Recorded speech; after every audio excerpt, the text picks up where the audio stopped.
Hello, আমি কাজল সরকার। আজকে আবারও চলে এসেছি একটি নতুন ভিডিও নিয়ে। আজকে আমি আলোচনা করব রাগ, আমাদের যে রাগ, এই রাগটাকে নিয়ে।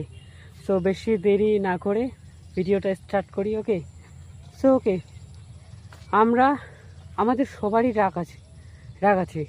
রাগ করে আমরা চিৎকার করতে সবাই পারি, কিন্তু রাগ করে চুপ থাকা এটা আমরা করতে পারি না। এটাতে আমাদের যে শক্তি, সেই শক্তিটা আমাদের মানে এখনও তৈরি হয়নি। আমাদের এটা তৈরি করতে হবে যে রাগকে কন্ট্রোল করতে শিখতে হবে। চিৎকার মানে সেই সময় যখন রাগ হয় তখন আমরা চিৎকার করতে পারি, হ্যাঁ, কিন্তু কন্ট্রোল করার যে শক্তি, এই শক্তিটা আমাদের কাছে নেই। তাই আমাদের এই শক্তিটা আনতে হবে। সো এটার কিছু প্রসেস আছে।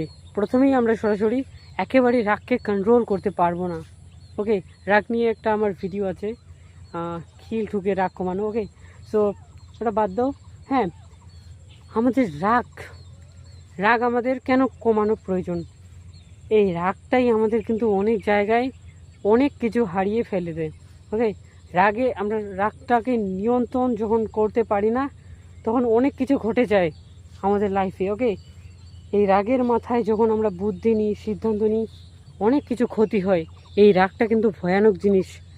হ্যাঁ, আমাদের এটাকে কন্ট্রোল করতে শিখতে হবে। কয়েকটা জিনিস বলি, তাহলে রাগটা আমাদের একটু কমে যাবে। আর রাগটা না, একটু অহংকারটাও একটু কমে যাবে। যদি আমরা এই পৃথিবী, এই ব্রহ্মাণ্ডটাকে একটু বুঝতে পারি না, তাহলে আমাদের যে অহংকার একটু কমে যাবে। আমরা যে পৃথিবীটাকে বুঝতে শিখি, প্রকৃতির ভাষাকে একটু জানতে পারি, রাগটা কমে যাবে অটোমেটিকলি। শান্ত পরিবেশে আমাদের একটু থাকার চেষ্টা করতে হবে, অশান্ত পরিবেশে একদম নয়।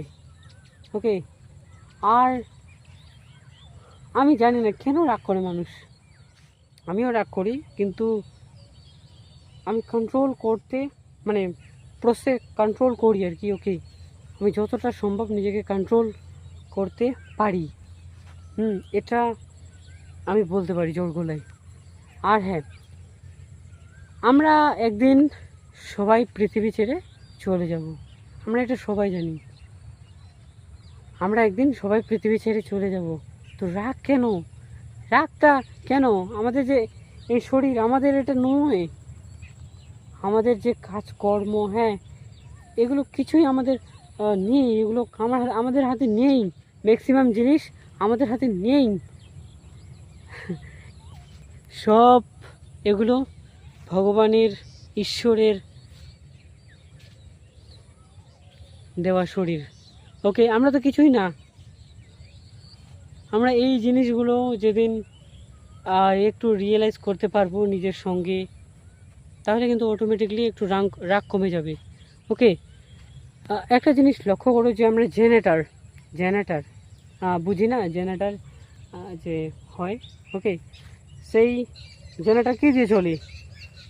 কোনো একটা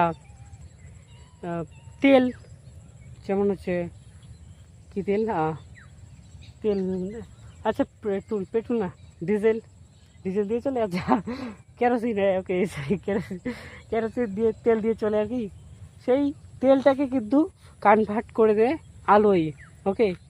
আমাদের যে মানুষ যা কিছু বলছে, হ্যাঁ, সেটাকে আমাদের কিন্তু কনভার্ট করতে হবে নিজের কাজের দ্বারা, নিজের পরিশ্রমের দ্বারা আমাদেরকে আলো তৈরি করতে হবে। সো এটার যে আলো, মানে এটা আলো তৈরি করতে হবে কিন্তু আমাদের।